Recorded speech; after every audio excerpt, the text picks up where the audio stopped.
Le refuge de Saint-Bresse, c'est un refuge pour chevaux et ânes. Il a été créé en 2020, donc par Sophie et moi-même, dans le but de recueillir des chevaux qui seraient issus de la maltraitance ou en fin de vie. On a différents types d'équidés qui sont accueillis. On a des chevaux réformés de club, on a des chevaux qui sont issus de maltraitance par négligence ou maltraitance sévère. Et on a des chevaux et ânes qui sont accueillis parce qu'il n'y avait plus de solution adéquate pour eux.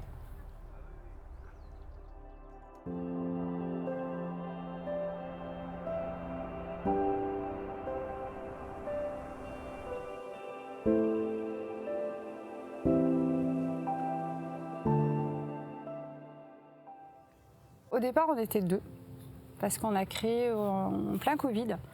Donc, quand on a acquis les terres, on s'est dit on va créer l'association et monter l'entrepôt, l'abri à foin, les box. On a fait ça pendant 1 an et demi tout seul.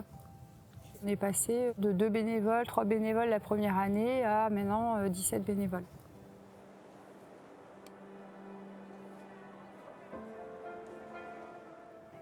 On se relaie, on a un planning, on a plusieurs jours d'entretien et chacun vient un petit peu comme il peut.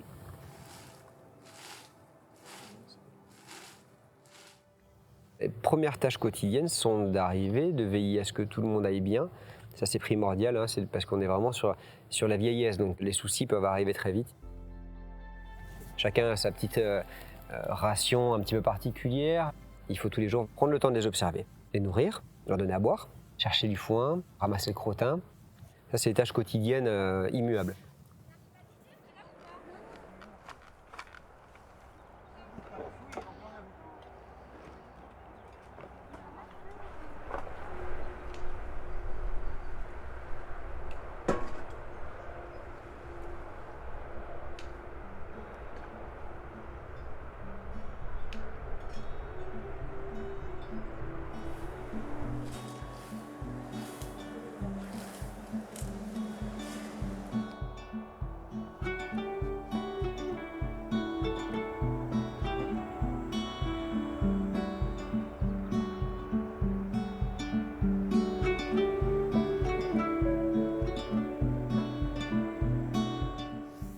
On a choisi les équidés en fin de vie, on a choisi ce registre parce que c'est eux qui nous touchent le plus. Ils ont encore besoin qu'on s'occupe d'eux, donc il faut bien que quelqu'un s'occupe de ces chevaux qui sont vieillissants. Moi, ce qui m'a fait basculer, je pense, c'est ça, c'est de ne pas savoir en fait qu'est-ce qu'ils deviennent après, une fois qu'on les a montés, qu'on les a utilisés. C'est ça qui me touche plus. En place sur le long de la clôture.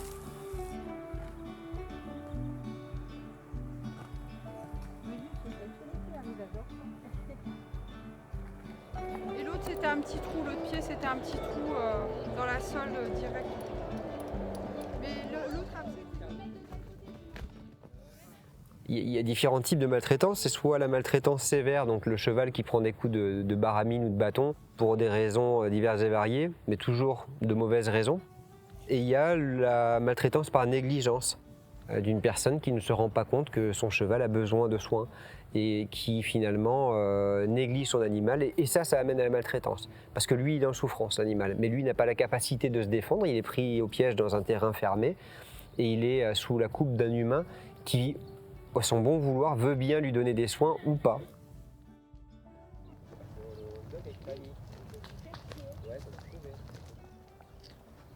Allez, c'est bon. Le dit Alphen n'a pas été faite. Pour financer tout ça, on s'est dit on va faire des événements et puis ça va nous permettre d'avoir un bel échange aussi avec les gens. On propose quelque chose et en retour les gens viennent et nous ça nous permet de financer le refuge, un peu comme une entreprise, sauf qu'on n'est pas une entreprise on doit être désintéressé de cet argent.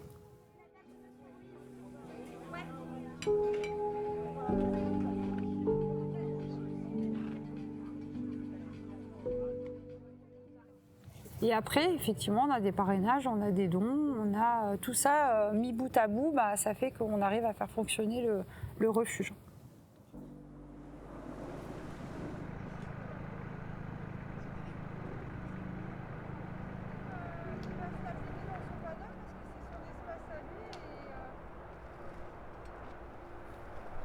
Parce qu'à mon avis, Jaco ne doit pas être très bien non plus.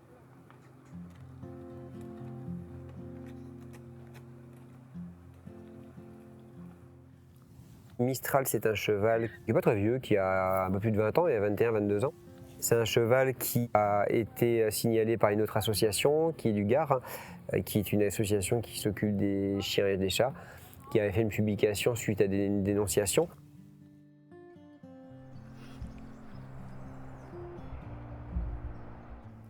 Lors de leur publication, moi je me suis rendu compte que sur la vidéo qu'il était en insuffisance respiratoire ce cheval, en état de maigreur absolu, et qu'il fallait intervenir de suite.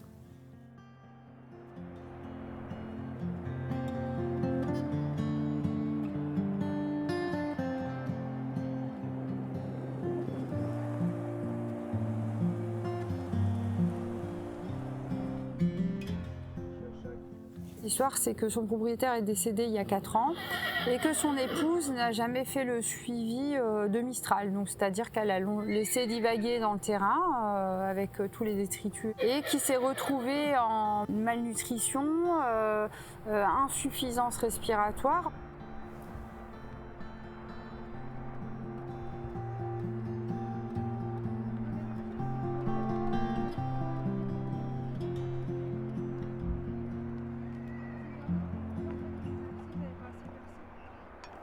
Il a eu aussi souvent des blessures, notamment sur l'épaule. On voit, il a une grosse cicatrice, il s'est pris un tractopelle.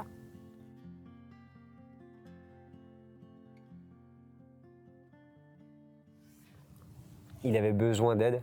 Il avait besoin d'être dans une structure qui était adaptée pour avoir des soins pour ses poumons, qui étaient très malades. Il faisait de l'emphysème de manière très sévère. Il lui restait 30% de capacité respiratoire.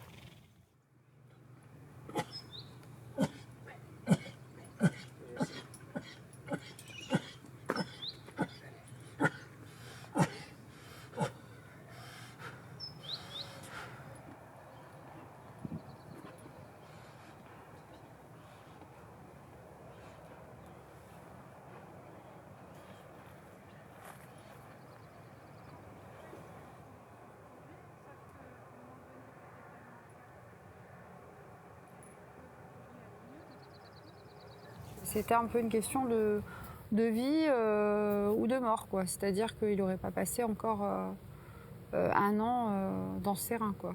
Et voilà, il était à la limite.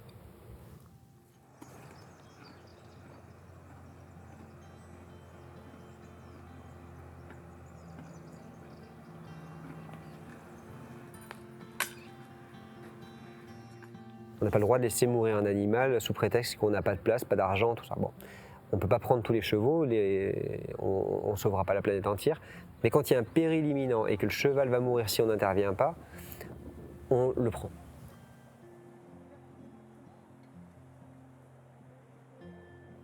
Si on arrive à donner confiance en l'être humain à l'animal, quelque part on a gagné.